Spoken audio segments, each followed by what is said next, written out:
What else should we do today? Go, yes. Go. My name is Hibra John and I am student at Mkurukwa Ruben Community School in Nairobi, in Kenya.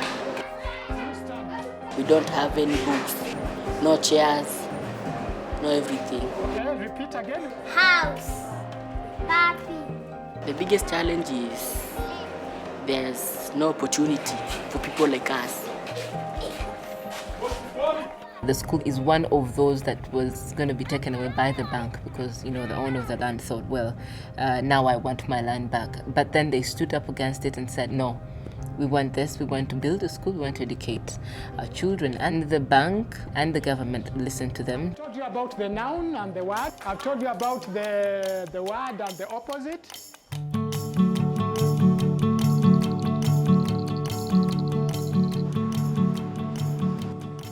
I think you see evidence of resilience all the time, having to work with communities that were faced with eviction. You see resilience in the fact that they do not accept that as a given, and that they do come together and they organize and they gather information. You find that sometimes when the state isn't present, people are forced up against a wall to think creatively and innovatively and be resilient. So an example for a small thing would be bottled light. A slum dweller shack is usually dark inside because they do not have windows, and even during the day it's really dark.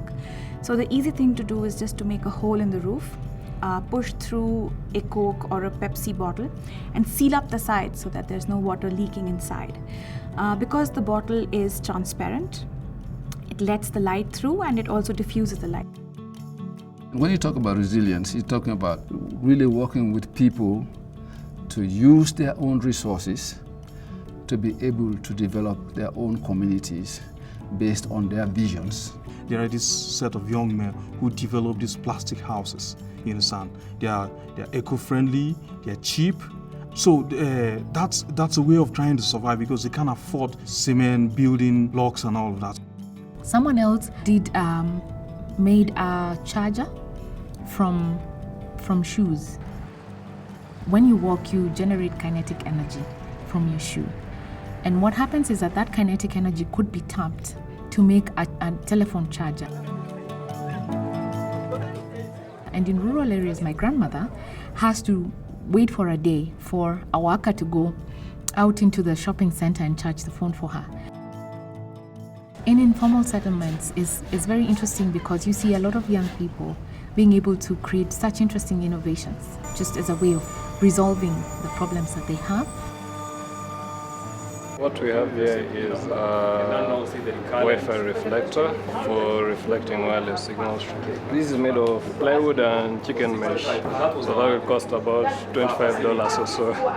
So you'll get your internet, then beam it, and voila, after a bit of configuration, you have your internet.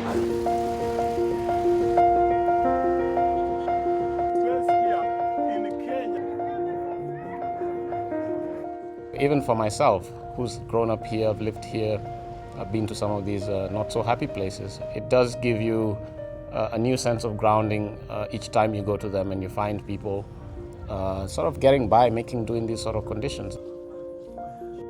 And so it's not about somebody else that's going to change things. It's what do you want to change and how do you want to change it. That's I think the most critical thing we need to do.